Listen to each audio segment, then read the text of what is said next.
What's up, party people? It's Keys Dan with RadioWhat.com, DJLittleRock.com, coming to you live and in living color from the Radio What studios. And this is my podcast, What Makes You Famous?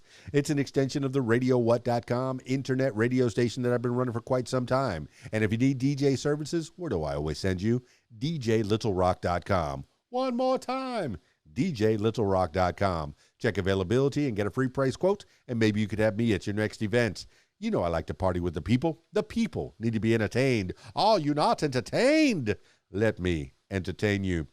Today on the program, speaking of entertainment, I have Gary Matheny. Oh, yeah, out of Macon, Georgia, and now he's in Tennessee.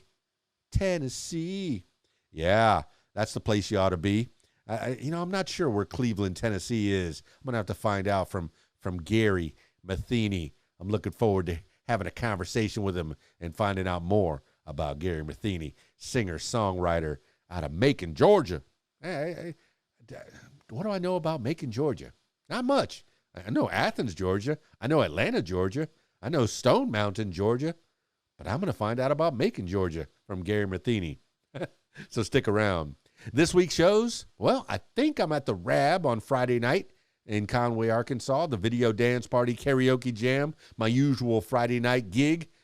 It's the full bar, kitchen's open, pool tables. They got a pool tournament on Friday nights, so if you want to try your hand at playing pool while you're waiting to sing on stage next to little old me, yours truly, come on out to the Rab, Conway, Arkansas, 8 p.m. until 12:30 in the AM. It's a little concert starring each and every one of you. Pretty cool. Pretty cool. I usually have some really good singers. And, hey, maybe if you need a little extra help, I got magic microphones. I got a little echo on the effects board. Make you sound just right. If you're feeling intimidated, don't you worry. Keys Dan's got you. I got you. And plus, you're amongst friends. Nobody's going to laugh at you. Come on out. Sing a song. Dance. Have fun. Have some drinks. Play some pool. You could do it at the Rab, Conway, Arkansas, 8 p.m. until 12:30 in the AM, Friday night. All right, that's enough intro. Oh, wait. I do have to tell you, I have a wedding on Saturday, and I'm excited about it, but unless you're invited, you cannot come. Only reason I mention it, because I'm so happy to be doing weddings. Oh, my goodness. People say, hey, it's wedding season. I don't think there is a wedding season. It's all year long I'm doing weddings. I had one last week. So good. It was Brian and Lear. They're some pool players from the Rab, and they like what I do at the Rab, so they had me at their wedding, and the wedding was great too. And they did some karaoke. Their family and their friends did karaoke for them. So many years of happiness to Brian and Lear. And I look forward to this weekend's wedding. Lisa and, oh my goodness, I can't remember. Lisa and Tony. Yeah, this weekend. Kind of excited about that. All right, party people, that's enough intro. Let's get into it with Gary Matheny. I got him on Skype, so if you're listening to the audio version of this, I encourage you to check out the YouTube version, youtube.com/user/Keys Dan. Skyping Gary Matheny now. How about that? There he is, Gary Matheny in the house. Aye. You're a winner. You beat the machine. Hey, well, that's a good thing. I'm going to Vegas Sunday, so maybe that's good luck. Vegas. Man, that's one of my favorite towns. I've been there a couple of times. I'm not much of a gambler. I mean, unless you count when I go out to a restaurant, because every time you go to a restaurant, it's a gamble, baby. You never know what you're going to get. You're exactly right. Hey, I'm not much of a gambler either, but we've got some friends and all, so we decided to go out there and spend about 4 days and catch some shows and walk up and down the strip and just look cool. See, it's good to have friends. My favorite place the last time I went was just many years ago, but Circus. That's my favorite. Yeah, all you can eat, because I'm a big fat boy and I like all you can eat. I say challenge accepted. Oh yes. Hey, that's it. Well, if they put it before me, I'm not going to let it stay there long. Well, I think back on John Panette, and I think you probably remember John Panette. He's one of the fatter comedians. I'm pretty sure he's no longer with us, but he used to go to a Chinese restaurant, all you can eat, and the lady would say, "You here 4 hours? You go home now. Eat more vegetable. You eat too much." Yeah. In other words, it's all you can eat. That's all you can eat. Well, I think you're not supposed to eat all you can eat. That's gluttony. I think that's in the Bible somewhere. You're not supposed to eat all you can eat. You're right. Is there a weight problem in America? You tell me, Gary Matheny. You never know what you're going to get. Man, hey, it's good to know you. It's good to meet you. I think, what was it, Big Records that put us together? Yeah. Cindy Nene? Yeah. Cindy H. Nene? I keep saying Nene. Is that sweet lady, man? I tell you, that woman, she works 28 and a half hours a day. Believe that to be true. Well, I mean, she said, make sure you confirm it. I said, no problem. I'll confirm it. You got it. Hey, I'll tell you a funny story. I'm one of these kind of guys that I left in the afternoon when it's warm to sit outside and smoke a cigar and, maybe have about, anyway. So I text Cindy and I said, hey, what you got going for me? So she was telling me some of the things that she was doing. I said, my real big dream, is to get on the cover of the Rolling Stone. And I said, and I sent her Dr. Hook's song, on the cover of the Rolling Stone. And she says, let me check into it. Man, she come back about 30 minutes later. She said, I've already sent them a message. I'm waiting to hear back from them. I suspect she'll get you on there if anybody can. I'm there. But it's good to have that kind of a person on your team, independent artist, or even, an artist that's signed to a contract. It's nice to have a good promotion team, somebody to help you out, because we can only get so far on our own. We have to have people helping us out, especially with this social media. Old farts like us, I was born back in the 1900s. These kids don't know. They don't know what they don't know, man, because they were born with a phone in their hands. Yeah, my granddaughter, one of my granddaughters, when she was about 5 or 6 years old, she made me this meme with my hat on, my beard, and glasses, and some guy said, "It looks just like you." I said, "My granddaughter made it." Yeah. That's fantastic, man. Well, Gary Matheny, I guess we're here to talk about music and talk about who you are and where you came from and all that kind of thing. I like to learn from people, and that's the reason I selfishly started this podcast, so I could find out more about what makes you tick. From what I understand and from what I'm listening to, I listen to music, the smoothness that comes out of you. I know you're a throwback to the 60s and early 70s, where that music flavor, the kids don't know. It needs to come back. You need to have that music when you're out at a barbecue, hanging out in the backyard with your friends. You got that Gary Matheny music playing in the background. Oh yeah, just chill. Have yourself a cold one, and maybe some kind of charred meat if that's what you're into. And listen to some Gary Matheny. Is that what you're trying to make, or is it? Yeah, I came up during the '60s, and of course, I played in little rock bands when I was a kid and things like that. But I've always saw myself, and matter of fact, I used to say, if I ever get a chance to be famous and play on stage, I want to be the kind of guy that sings music like Engelbert Humperdinck, Tom Jones, people like that. That's got a good story, but yet you can perform to it, not this banging out on a guitar, And I don't have anything against that. It's just that's just not what I like. And when I write songs, I try to write a story, and I try to put it to an easy listening sound so that when you do hear it, you can sit back and say, "Oh man, that's a great story."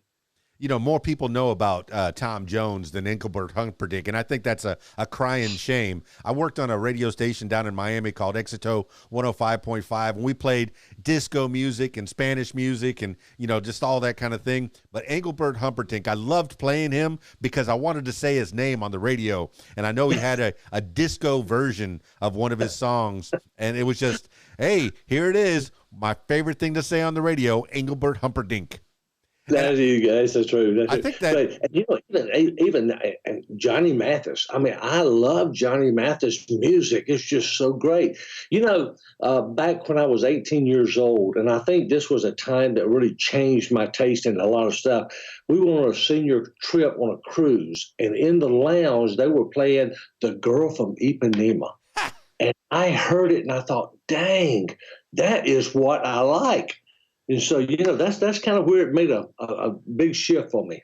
well, that is my wife and I laugh every time we're thinking about, hold music or elevator music. That is the song that comes out, Girl from Ipanema. Whether it be Sergio's version, but I think it's the original version where it's so, it's all quiet. And it's got that bossa nova. And I tell you, it makes my wife laugh every time she gets put on hold. It's Girl from Ipanema. Why is that? Why is that the end all be all song? I think it's because of the way she sang it. If you ever go back and look at the video, she comes out in this gorgeous evening gown, and this guy's got the horn over there, and he's playing, and she's singing just real stoic. But another one I like is Sergio Menendez, Brazil '66. Oh, dang, yes, man! I listen to those gals harmonize and sing, the Fool on the Hill, and it's just awesome.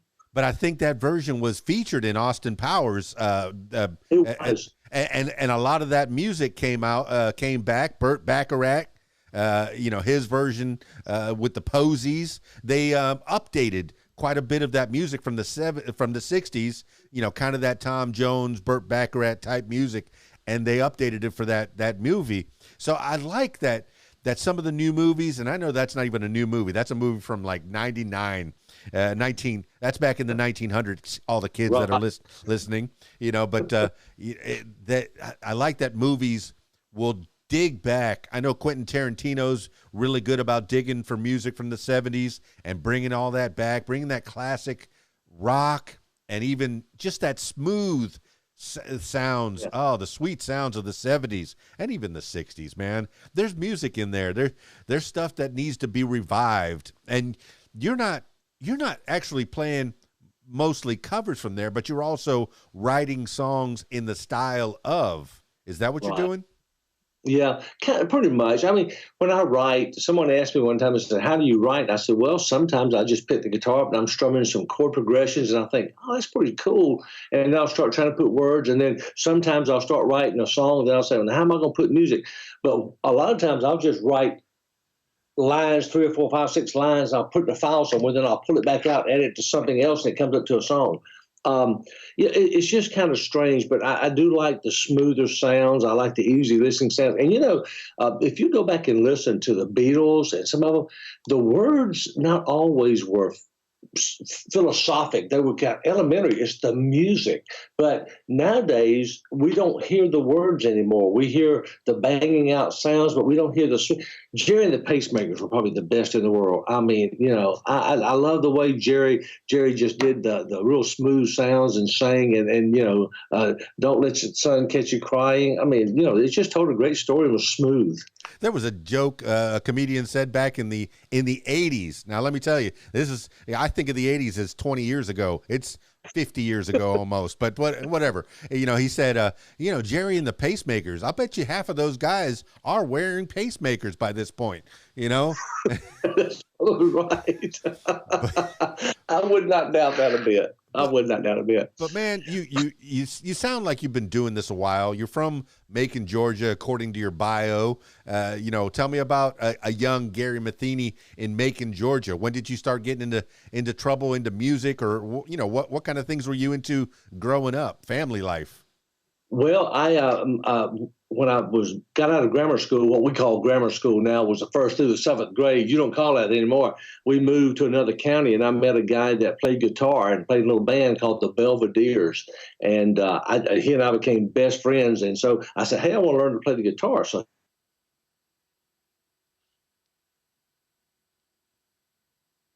listen, if I buy you a guitar, you got to learn to play 5 songs. So she bought me this little cheap guitar out of the catalog, and I learned how to play. Then the next thing you know, she buys me a nice one. So I played a little band for 4 or 5 years, and then, man, I tell you what, I actually got out of music altogether because I met my wife that I'm married to. I've been married 50 years, and we dated, and you know, I had to have money for French fries, movies, and gasoline, so I had to find a real job. So I took a job and just got out of music. So when I retired and moved to Tennessee, I picked my guitar back up. And you're not going to believe this, but I've only been writing again for about 5 years. Well, I mean, give me a timeline on this. When did you graduate high school and meet your lovely bride? What years was this? I graduated in 71, but I met her when I was 15. And we dated for 4 years before we got married. And we've been married for 50 years this past year, and 2 kids, 6 grandkids, and just, you know, wonderful, wonderful life. I mean, I stayed in sales and marketing for 40-something years on the road, traveling all over the country. And so now I have time for me to do the things I want to do. And someone asked me, why did you start at such a late age? I said, because I love music, and I'm just going to do it. I'm going to do it till I drop. Well, that's an American story right there, man. You married your high school sweetheart. You know, you've been married for 50 years. That's an accomplishment itself. I hope that anyone that's listening, all the kids that are starting off these marriages or starting relationships, you know, you put your effort into it, put your work into it. Don't give up on it. You know, once you've made a commitment to someone, you know, do your darndest, do due diligence. That's beautiful. But I wouldn't recommend marrying your high school sweetheart. Most of the time I tell people, wait till you're 30, sow your oats in your 20s. You know, when you're made of rubber, when your Wolverine powers are working and you bounce off the walls, you know, and then by the time you're 30, all that's out of you. And then you could settle down. But shoot, I mean, you've done it the way that's the classic way. Meet your honey, get married, have some kids, work a job, you know, put back into society, be a good member of society, and then when you retire, hey, then you can spend your golden years doing what you want to do. That's what we've been told to do. When, you know, back in Grandpa's day, back in Pop's day, you know, and even back in my day, that's what we were told to do. Get a job, be a good member of society. Well, in the 70s, when I was 19, my brother and I decided to open a shoe store. And so we opened a shoe store in Macon. And so Greg Allman used to pull up about 4:30 in the afternoon in his old ragtop Cadillac, and he'd park in the loading zone and stagger through the alleyway to the bar back there. And so I heard him shut the doors, and I'd go back and drink beer with him. Most of the time he didn't know anybody was with him. He'd, yeah, this, that, and the other, but I would talk to him. And so I like to tell everybody I drank beer with Greg Allman all the time, which I did. But wait, was that Cher's Greg Allman, or was she still with Sonny? Yeah, she was still with Sonny back then. This was before he married her. Yeah, this was in his days when he was still catting around. Oh. And so, but it was a great life. And you know, I can remember one time sitting in the standing on the sidewalk watching Phil Walden, Capricorn Records, his limo riding up down the streets with Elton John in it, because Elton John was talking about moving to Macon. And you could see him ride around town. He'd turn the block and come back around in the limo and show him everything. And I learned something just recently that I did not know. Boss Skaggs actually lived in Macon for a while during the Dwayne Allman era when they first became the Allman Brothers. Yes. And I did not know that. I did not know that. I didn't know that Macon, Georgia was a mecca for all this classic music. What would be considered, quote unquote, classic rock right now on your radio station? My goodness. And it might be oldies now. Oh man, I think we're getting old. But it was a Southern rock capital of the country. And you know, these guys, you know, you had, I can't think of the names of all the guys now. You had Doc Holliday, you had Bobby Golden with Stillwater, ARS. You remember ARS? I do not. Oh, wait, Atlanta Rhythm Section? Yes, Atlanta Rhythm Section. Ronnie Hammond, the front man. Uh-huh. I can remember watching Ronnie Hammond when I was 12 years old playing sock hops on a local band in Macon, and he and my brother were best friends. And then, I mean, these guys all... I tell my wife all the time, I said, honey, if I had not met you, I would have been a rock star. No, believe that to be true, man, because you have the skills, and I'm glad that it worked out the way it did. It sounds like you've had a good life and raising some kids and grandkids. That's beautiful with a lovely bride. It's good to find love. Pursuit of happiness, I think you pursued it, you got it. You know, and now you're still smiling. You know, I'm sure that lady keeps that smile on your face, and you do the same for her, reciprocated. That's beautiful, man.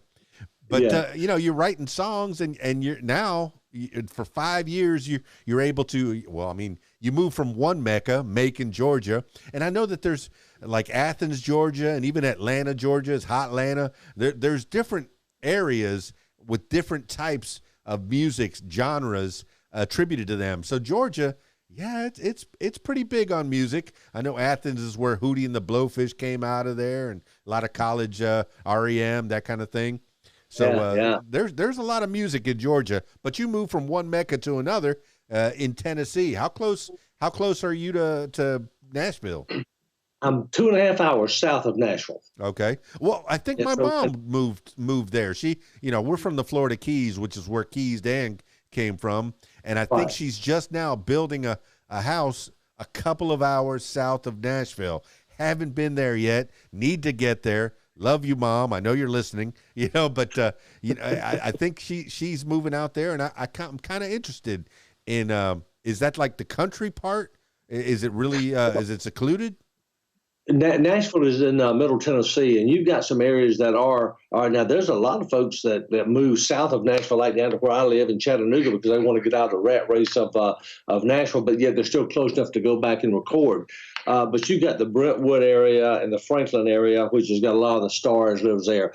You know, but one thing I wanted to tell you, and not to go off, but Jason Aldean came from Macon. He graduated in the same graduating class as my daughter at the little Windsor Academy School above the street where we live. I mean, so all these people moved to Nashville, and they're doing great. They're doing really good. I've got some friends that are stars, you know, not mega stars, but stars, and the guys that cut on my album, Renaissance Man, they were all, some of them played with the Dixie Chicks, some played with Clint Black. I mean, so they're great musicians, they're studio musicians, and people are just so darn friendly there.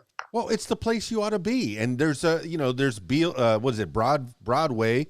That's you know, it's got club after club after club. Mm-hmm. So there's room for everybody. There's room for every type of musician in that town. And, you know, do you get to the clubs? Or are you doing studio work? Or where can people find Gary Matheny out on the streets, or just to play in their ears?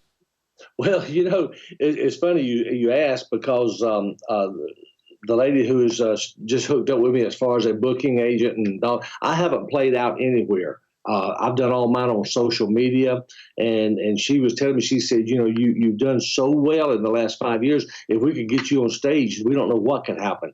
And I don't mind doing that. I would just need some guys to play with me, because I'm a singer songwriter, and I can play guitar well enough to be dangerous and write a melody, but I'm not that good playing out. So if I could find some guys to play behind me, I've got some places that I can go play now.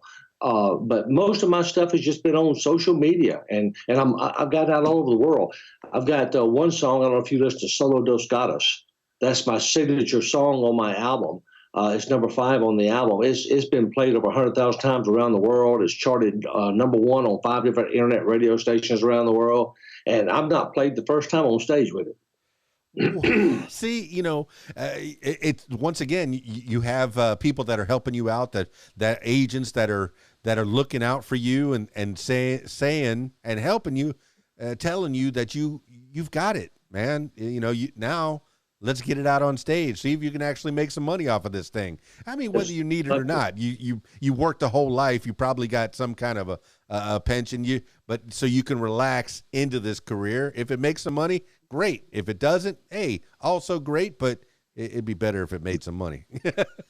I tell people, I say, I throw it against the wall. If it sticks, great. If it slides off, I'm going to write another one. That's right. That's right. Yeah. You have that ability. You know, when you get to a certain point in your life, in your career, in your psyche, you don't worry so much about the small stuff. You know, sure. things are going to rub off. Exactly. You know, just like they rub off that wall that you threw that spaghetti against.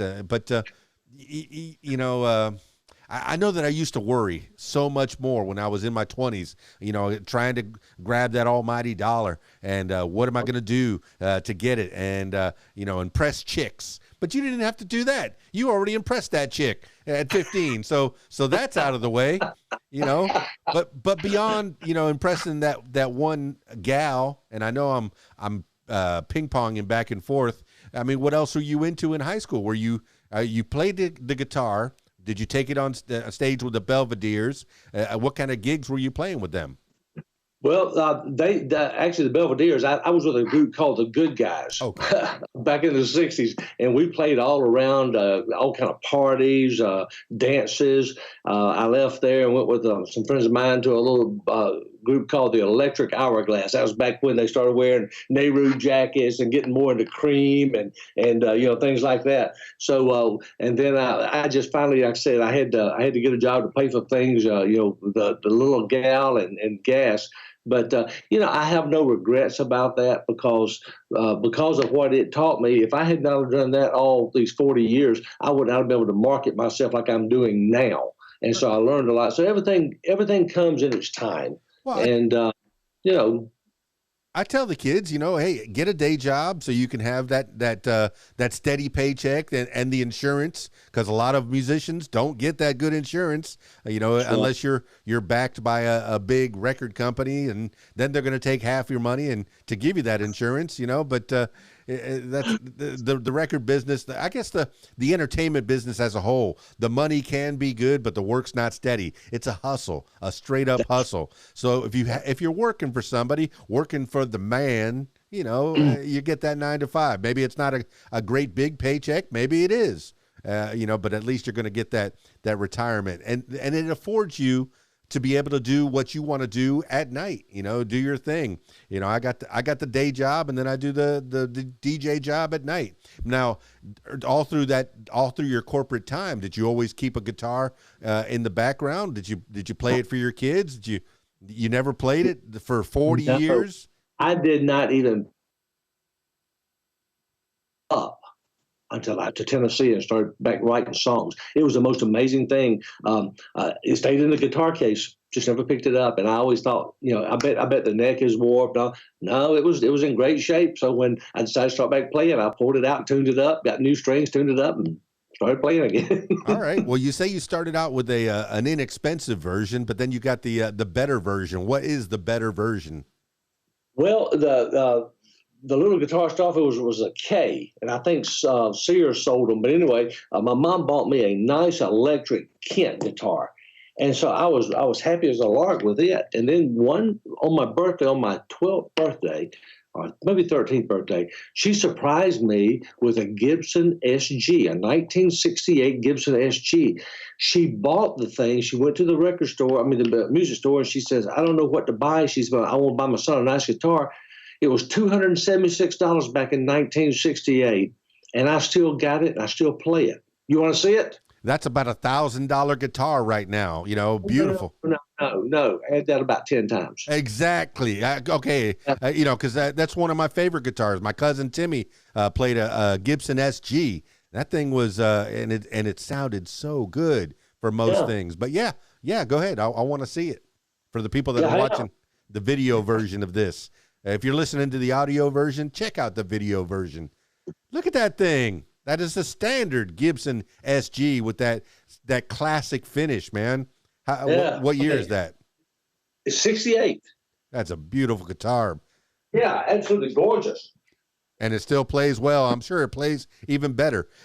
People say, hey, I bought this 68 guitar. It's never been played. Well, it's going to sound like a brand new guitar. The thing about the guitar is that you play it. The oils from your skin get on there, and all the dirt, the grime makes it, gives it that classic feel. But I noticed. What's that? Character. You got it right, man. The guitars that I have had have been dropped so many times. They got chips and dings, and I love them, but I noticed you have some acoustics behind you. What kind of gear you got back there? I've got the Epiphone over here. This one is a Cole Clark. You ever heard of a Cole Clark? I have not. It's a stylish looking guitar, Australian electric. Guitar. Yeah, it's Australian. It's a beautiful, beautiful guitar.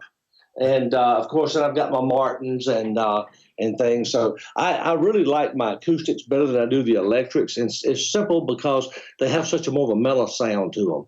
And the way I write, acoustic seems to fit me better. Well, and it's more portable. I mean, my goodness, you know, my once again, my cousin Timmy, who's been on this podcast, he can. You grab your acoustic guitar, go off to the corner, go busk a little bit, showing people your wares. Maybe you got a song, a brand new song that you're kind of thinking about it. You go and play it on the street corner there, and you know, see if people like it. Maybe you put your guitar case out, they throw some change in it, but mostly you're kind of doing your own open mic. And I don't know. Are you planning on doing some open mics and getting back out on the streets? I would love to get out. Like I said earlier, I'd love to get out and play. But and Tara is actually looking at some places and some people that we can pick up phone calls. Say, hey, we need some guys to play. And I turned down a nice festival last October down in South Georgia because I could not find anybody to play with me down there. And I may do that again this year. So I've got some things lined up. It's just a matter of logistics. Well, that's good. I mean, until then, we have your content that you're putting out there, and oh man, I said the word content. Your music videos that you're putting out for the kids to listen to, so they can find out what real music is, you know, and actual musicians. Oh, yeah. But you know, hey, I'm all for the electronic stuff as well. I'll mix that as well. But you know, on a Friday night, I work out at the RAB, a club here in Conway, Arkansas, and most of the time I'll play the music that of the people that I talk to throughout the week. So Gary Matheny, you know, I'm glad you have some videos out there because I can play some of your music up on the video screen between karaoke songs. But you know, and people go, hey, who is that? Oh, that's Gary Matheny. You look him up, you know, find out more about him. But, you know, Pamela with Big Records told me over the weekend, she said, I was in Costa Rica and she said, people down there love you. And I said, how can they love me? She said, because we were sitting around the pool playing your song, Solo Dos Gatos, and they would come out saying, who is that? Where'd you get that music at? So I said, that's great. I love it. See, I'm from Miami and I did a lot of the clubs down in Miami and I worked on the radio down in Miami. And one of the things that my job as a DJ is to break out an artist, show off a new song. And I say break out an artist. You've been doing this for more than 40 years. But, for all intents and purposes, you are a brand new artist, 5 years old now. But you're putting out music that has a classic feel. It's the stuff that you loved when you were a kid, and you're going to make other people love it too. You know, people ask me, hey, what kind of music do you play on RadioWhat.com, my online radio station? Well, I play the music I want to hear because if I like it, somebody else is going to like it. So the music that you play, if you like it, somebody else is going to like it. It's going to jive with somebody. It's going to groove, man. And I was grooving. I was grooving all day, man. I enjoyed it. And so Gary Matheny, keep on keeping on for sure. Yeah. Well, I'm planning on it. I'm not giving up yet. Like I say, as long as I can strum a guitar and sing a note, I'm gonna do it. Well, cool, man. Well, tell me about Big Records. How did you get involved with them, and what are they doing for you? Because I know that do you still consider yourself an independent artist and have Big Records as a backer? I mean, tell me. I'm just now getting to know them through Cindy Nene, and I'm so glad once again that she put us together. But tell me about what Big Records is doing for you. I saw on Facebook the Big Records where they first started advertising on Facebook, and a friend of mine, the Southern Outlaws out of Northern Ohio, I called him. I said, because they had just signed with him, and I called and I said, "Hey, what's this all about?" So he told me, actually, they are not a record company like a Sony or an RCA or an A&M. What they are, they're more of a marketing company, and they've got all of these conglomerate of people. I mean, from social media to Sandy to doing publicity. They've got people that can do graphics. They got everything. And so what they'll do is they actually hooked up with Sony Orchard to do some licensing and distribution. And so they're just a one-stop shop. And I can go to one person and say, hey, can you put some feelers out for a cruise ship for my song Solo Dos Gatos. Yeah, we can do that. Can you go do this? As a matter of fact, I just had one of the guys, Jim. I went to him and I said, look, I can't get people to subscribe to my YouTube. I said, and all they got to do is click a button. It's not like it's going to cost them or obligate them. And I said, how about if we put together a train, and it'd be the Gary Matheny music, and the cars has Spotify, this, as it goes along. And he did, and he played Solo Dos Gatos behind it, and this train for like 30 seconds comes around and showcases all of these things. And I'm thinking, that is awesome. That is awesome. That's awesome. Great advertising. That is very awesome. It's nice to have that kind of a backing, and I'm looking at the Gary Matheny website, GaryMatheny.net, and there's the buttons for your social media. If the kids want to follow you, and I say kids, I keep saying kids. Anybody under 30 years old is a kid to me. Anybody under 40 is a kid to me. They're all kids out there. But the social media, it's all there. You have it all lined up right there at the top of the fold, as the old newspaper guys used to say. Right up at the top on the left.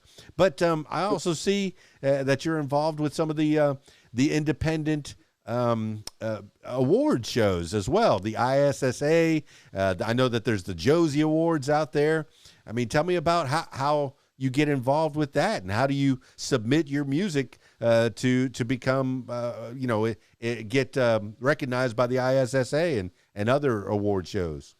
Again, a friend of mine up in Knoxville that has been in the music business, country music business for years, he said, hey, man, you need to get involved with the International Singer Songwriter Association. So I did. And the first year I was with them, maybe it was the second year, I went out for the Rising Star, and I was a finalist, but I didn't get it. Well, last year I was up for 3 categories: Songwriter of the Year, Rising Star, and Emerging Artist. And I actually won the Songwriter of the Year, and I was amazed. I just never would have thought that. The biggest award I've gotten so far. Just this past weekend, I won 2 awards with NACMA, which is the North American Country Music Association International in Canada and United States. I've been very blessed to win awards, like I say, by just sending music in. To give you an example, Solo Dos Gatos was recorded in October of 2021. 2 weeks after it was recorded, I entered it into a contest with World Songwriting Awards out of Australia, and it won Best Song World Artist. And I'm thinking it's got to be a good song then, for 2 weeks out. So I'm very proactive when it comes to awards, and not sucking how people pat me on the back, but the more awards I have, the more people say, wow, somebody's listening, somebody's doing something. We need to listen to your music.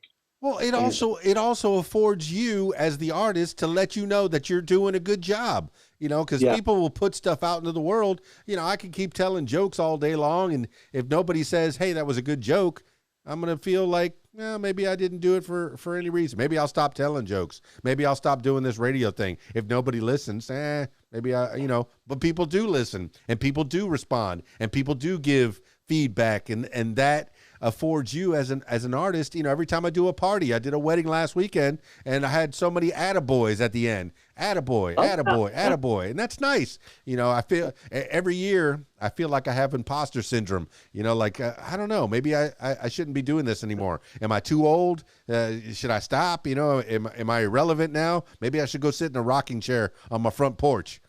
And then I do a party, and all the time. Sometimes I think, hey, why am I doing this? But listen, my beautiful wife, is my biggest fan. We'll go somewhere, and immediately she pulls out the phone. Hey, let me show you. He was Songwriter of the Year. And I'm thinking, oh, darn, I'm not going to do that. But she does it for me, so I can always bank on her. It is good to have that kind of a cheerleader. I never do karaoke contest, but I got forced to make one up on my own. So I called it the Karaoke and Popularity Contest, which is so fixed, so biased, because all these contests are biased.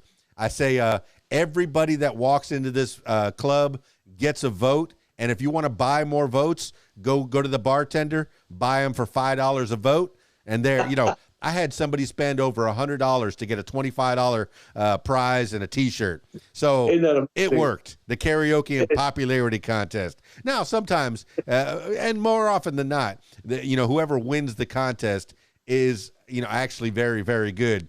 And I think I embarrass one of my, more gruff, old timer type singers, but he's won that contest 5 times over the last 20 years that I've been doing that stinking contest. But it's good to have accolades. It's good to get recognized, and man, I want you to keep getting recognized.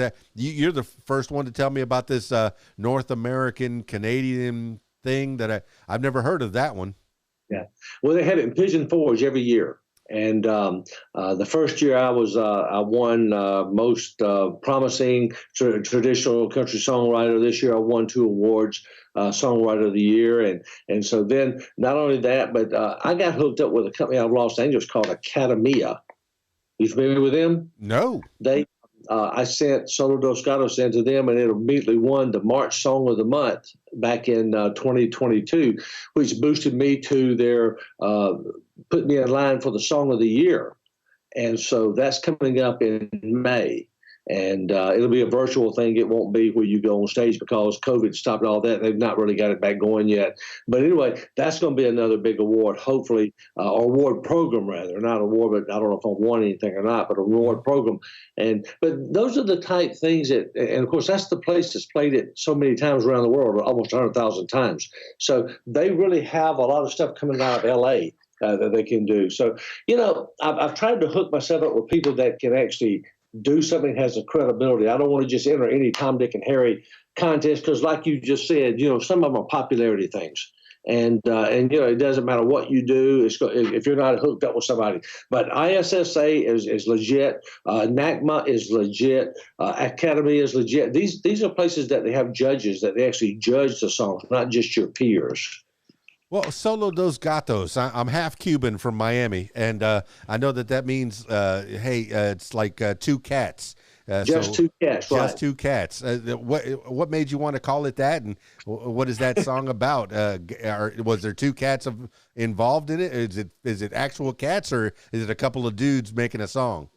It's a couple of dudes, me and my brother. It's funny how that started. I've got a brother that's 3.5 years older than me, and he and I've been like this all of our life, and we've gotten into more trouble than you can shake 3 sticks at. And so his grandson got married April a year ago, and they went to a little bar down in St. Augustine for the rehearsal dinner.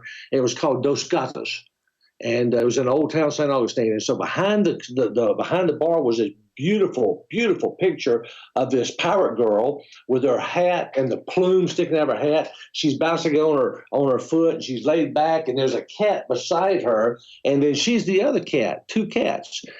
So anyway, I started writing the song about, just 2 cats sitting drinking tequila all day in the Caribbean and tiki bars. And I was thinking about my brother, smoking cigars, and we do that, just drink tequila and just having a good time. It's basically about 2 old guys that's got nothing better to do than flirt with the barmaids, thinking there's something, and they just kind of patronize them, knowing they're harmless.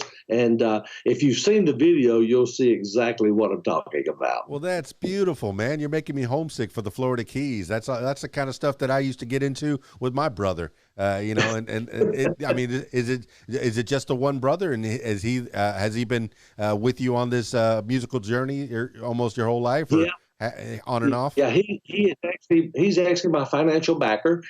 He works with me, and we do things together, and he's actually my partner.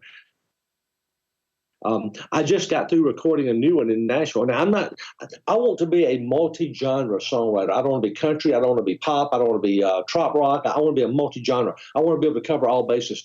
Easy listening. We just recorded a song that I told myself I want to buy Skaggs flavor to it, so they did. But this other song I recorded is called Muchos Margarita. And it talks about don't drink tequila with a pretty senorita when you're in old Mexico, because too many margaritas gets you in trouble. Oh, no.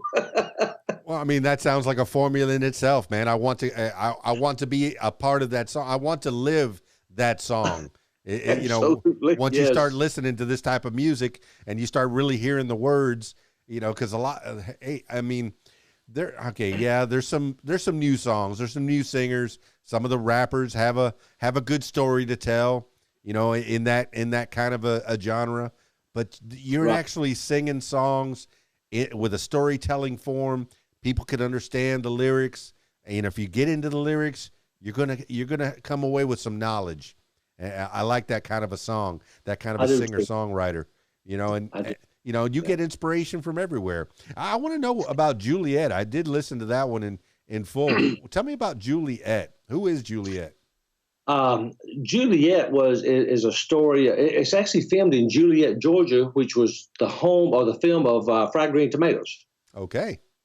Okay, Juliet is about two young kids that were like grew up together, and they were best friends. And they actually, as kids grow up, they fell in love. She left, and he stayed. He remained, and he goes to the falls, and he remembers all the things they did growing up, and he pines for her because she's gone, and he's still there. And it's just really a cool little ballad. It's got some great lyrics in it. It's got the tune to it is just perfect. A friend of mine did the drone on that, and he did a great job. And I was walking down the streets of Juliet with a guitar and act like I'm playing, and then we go to the falls, and so it was just a great video. We enjoyed doing it. Yeah, I'm very video centric. I grew up in the '80s, class of '86. So MTV. They used to play music videos, kids. And VH1 was awesome. And VH1. Awesome. Oh, well, okay. See, now VH1 in my day, that would have been the more easy listening version of the MTV. MTV would have been more pop and rock and a little more hardcore. But then you turn to VH1 and you kind of smooth out. You kind of chill out a little bit. And I'm glad that you took the time to make a video, because I'm a very visual person. Not only do you get the audio, which is excellent, by the way, but you also get the visual as well. It's nice to have a friend with a drone and a good location, a good person to find that location. Because I see that you're like hanging out next to a creek that's almost dried up, and you got a pavilion. So I mean, it's a really nice video to go with a great song. But I'm impressed with you. I'm in awe. I had guitars, they got stolen, but even before, when I had the guitars, I couldn't play a lick. I was two-finger Ted. I could play some power chords, maybe. Yeah. Well, I do some Academia will send me some questions for interviews and things occasionally. They'll say things like, what's the most exciting things ever happened to you? And we'll do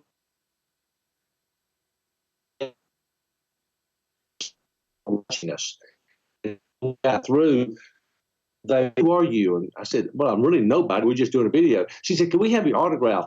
And I was so humbled that somebody would want my autograph, And so I just don't want to ever get to the point to where I think I'm so good that I can't, associate with people. You know what I'm saying? I'm a people guy. I like people, and I like getting up here. And hey, yeah, that's why I don't go around and tell anybody, oh, I'm songwriter. My wife, let her do that for me. I'm just Gary. Yeah, but I don't fault those people, Gary Matheny. Once you get to a certain level, when you have one or two people a day come at you for an autograph, hey, that's okay. But if you have 100 people a day coming at you from all different walks while you're trying to walk into the grocery store with your baby in your hand, then I could see how that level it can get to you. It can get to a person. Get that camera out of my face. Not right now, but what, that guy was a jerk. He didn't give me an autograph. But I could see not wanting to get that big. But then once you get that big, hey, the fame comes at you, and you get addicted to the fame. Yeah. Well, are you familiar with Buc-ee's? Buc-ee's, no. It's like a truck stop for cars. Okay. They come out of Texas, and they're spread across the Southeast. We've got one about maybe an hour from here in Cleveland. Mm-hmm. We were coming home several weeks ago, and we stopped at Buc-ee's to get some snacks and things on the way in. And I turned around and walked face to face with a. Just like, hold boom, on, you cut out for a second. You cut out for a second. You turned around and you walked face to face with who? Amy Grant. Yes. Yes. I walked face to face, and I turned and looked at her, and very, polite. I didn't want to cause a scene. I said, hey, how are you doing? She said, I'm fine. How are you? And I said, I'm doing great. She says, I said, you like Bucky? She said, I've never shopped here before. I love it. And I said, well, that's great. I said, it's a great place to shop, da, da, da. And I turned and walked off. And my wife said, well, why didn't you get a picture? I said, honey, that would have caused such a firestorm in that place. I would never have done that to that woman, But she was very nice and cordial, and she didn't hi-hat me. She just spoke to me and was but I walked around looking for Vince, but he wasn't there. Well, if I ever meet Amy Grant, I'll say, do I look familiar? People have told me I look like Vince Gill. There you go. I love it. Yeah, when I was working at a gym down in South Florida, and people would call, hey, Vinny. I guess back then I was in better shape, and I looked more like Vince Gill, but I think I still got the Vince Gill kind of a oval shape. I think the profile is still there. The profile is still there. No, but hey, it's great. Doing what you do, you can change minds, you can change attitudes, you can make people feel a certain way. If they were feeling blue, they put on a Gary Matheny song. I know most of your music, you have a lot of it is on YouTube, but you have a SoundCloud that has quite a bit of the music on there. Who's recording all this stuff? You say you've been going to Nashville, and do you actually have a recording studio, or do you have stuff at the house that you can record with? No, I usually go up. This is my first CD. It's called Not Looking Back. It was recorded up in Knoxville. So I did it, and it was my very first one. I learned an awful lot about it and about the business and recording. I had a guy that played at Dollywood that arranged it, and so they did a really good job on it. But it's more of, I don't know what you call the genre. It's not jazz. It's not pop. It's I don't know what it is. It's Engelbert Humperdinck. It's early Tom Jones and things like that. But easier listening type sounds. And so then I went to Nashville and recorded the Renaissance Man, and it's got a country flair.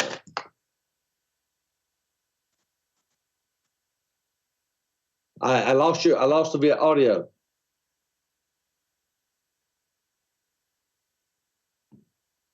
I lost your audio. I can't get your audio.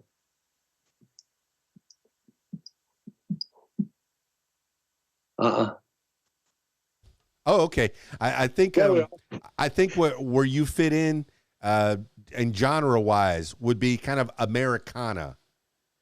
Well, I thought that, but then someone told me, said, no, Americana is kind of I don't know, it's different. And I said, well, I always thought Americana was kind of all kinds of music. But I don't know. I consider it Americana. I could see you in the Great American Songbook. If you can get, one or two in there, that'd be fantastic. People go, oh, let's sing those old classics. That one by Gary Matheny. Oh, yeah. What a wonder would that be, But that Not Looking Back, it's got 10 tracks on it. I Want to Be With You, Island Lady, Let the Sunshine In, Rosalie, In and Out, Sing a Lullaby, Juliet. Just judging a book by its cover, judging the song by its title, there's different types of flavors in that one album. And I'm glad you still make albums. I miss 12-inch records, the liner notes, getting a little story in there. That was one of the fodder that I used to, pick up a record and, put the platter on the record, and before, on the radio, before I played it, I'll read some of the liner notes. Oh, look, his dad used to be an architect, and he used to take him and put him on his knee, and they together they built a workshop so he could play some music. And here's Gary Matheny, whatever, and I play the song. But did you take the time to put some liner notes in that CD at least, or anything? No, they didn't do that, but I try to do that on my Facebook pages and my Instagram. I try to put a broad spectrum of bio so people will know exactly what's going on and where everything's coming from. I don't know. I just want people to go to my websites, go to my, just give it a chance. Click on it, subscribe, cost you nothing. Let's just give it a chance and see what it sounds like. And I get my stats sometimes, and it fluctuates. Some months I'll have more guys listen to me, then it'll bring up more ladies listen to me. So it's just up and down. Well, you're navigating this social media. I mean, we're of a time before any of this interweb stuff. You know, a computer was was that thing that NASA had that was held in two rooms. You know, a big giant room with these reel to reels that were on there. And you even know reel to reels. I know how to splice tape. I know how to record on a reel to reel. But yeah, it costs nothing to find somebody on your social media. Find Gary Matheny on your social media. Share it on your Facebook page. Maybe one of your friends will jibe to it. In fact, Gary Matheny, you shared Allie the Piper and Mia Asano music. You're sharing stuff on your page. Making sure that not only are you getting known, but you're also helping the next generation. You're helping other artists. We need to be helping each other. Don't step on each other. I remember when I was in my 20s, I don't think I helped people as much as I possibly could. You know, I didn't step on necks, but I didn't take, somebody's hand who was maybe down and pick them up. Now, hey, that's all I do. Don't look down on somebody unless you're reaching down to pick them up. And that's what you're doing when you give that little share. Costs nothing. You got Trisha Sharp there, you Arliss Walker, all these people that you've shared. And then you have, of course, some stuff of your own also on your page. And that's your personal page. But, it's nice to see that. Yeah, I love him, and I hope I never get to a point where I'm not willing to help somebody that's up and coming. I've tried so many times to get with some of these bigger artists, and they just don't even respond to you. And I don't want to ever be that way. If somebody wants some advice, I'd be more than glad to help them with it. I don't want to ever get to the point where I say, "Nah, I ain't got time for you." Well, you've done it here, okay? And I know I've taken some time from you. I want to wind this thing down. I don't want this to be the last time that we talk, but people get an idea of who you are and where you're coming from and where you're heading. Hey, eventually you're going to be on Broadway and get into one of those clubs. I know you got that gal that she's finding that place, and you got to get a couple guys together and get your schedules to jibe up. It's hard. It's hard keeping a band together. You wonder why bands break up, including, the Beatles. You mentioned them earlier. They didn't last more than, 8 years, 9 years? Yep. Made all that music. Got to them. And then they broke up, The drama got to them, yeah. So. Yeah. So it's tough. It's tough to keep a band together. It's easier if you are a solo act, where you can grab that guitar and go. But if you need a little help from your friends, you can get by with a little help from your friends, to quote those folks. Right. Exactly.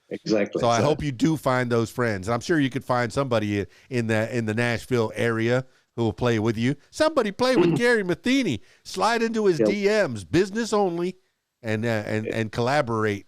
Find diligently looking. We're diligently looking. So, well, all right.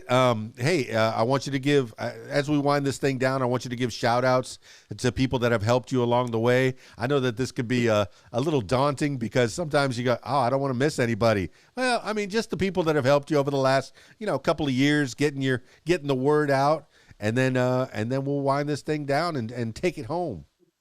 All right.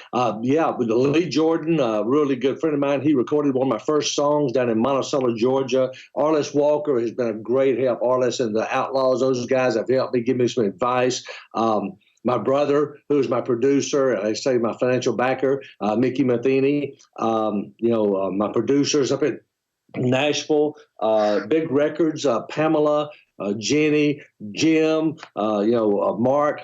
All those guys, Dave, they're all just such great people, and they're so willing to help you. Cindy, Cindy, I love Cindy. She is, like I say, that woman she works 28 and a half hours a day, and she's great. And so I had a conversation with her earlier today, and we just laugh and carry on. So that's good. But yeah, there's a lot of folks. I know that I could sit here all afternoon and name them. But there's just so many people that have been willing to help me along, and I haven't forgotten them. Believe me. For sure. And you seem like a really nice guy, real personable. And I look forward to hearing more from you and more about you as time progresses. You know, if you have anything more to promote, you know, come on back anytime you want, and we'll keep talking and chat some more. But I always finish these things off with last words for the people. This could be words to live by, something you heard a long time ago, maybe a mantra that you wake up with every morning, or just whatever pops into your head at this moment in time. Gary Matheny, give the last words for the people. Gordon Lightfoot had a song called Carefree Highway, and I love Gordon Lightfoot. And he says, the thing that see, how's it go? About living is the thing that I love best is just being yourself. I can't remember. Oh, I've forgotten the line now. The thing that I call living is just being satisfied. That's what it is, because I've got no one else to blame. So I think that's it. The thing that I call living is just being satisfied. And so I think people need to learn to do that more. Chill out and just be satisfied with what you got, because you could have a lot less. If you don't believe me, get on the internet and look at some of the places that are not like we are. Well, there you have it, party people. Gary Matheny. Oh, you know, he's a musician from way back and restarting his career and coming on strong. I like it, man. And just bringing some of that old school flavor to the new kids, to the masses. You know, I encourage you to check out GaryMatheny.net and then find him on all his socials and follow him around. Gary Matheny, GaryMatheny. That's math. Matheny. Fantastic, man. I knew it was going to be a good conversation. This cat, he's been around. He's been around the block a bit. Thanks for coming on the podcast, Gary Matheny, and telling the people a little bit about you. And I encourage everyone to follow you around and find out a lot more about you. Check out the videos on the YouTube. You're taking the time to make videos. I like that. I like that a lot. All right, party people, that's it for this edition of What Makes You Famous. Now, I'm turning my attention to you, my loyal listener. If you'd like to tell your story, I encourage you to give me a call, 501-470-6386, or email keysdan@aol.com. That's it for me. It's keysdan, radiowhat.com, djlittlerock.com. Peace. I'm out of here.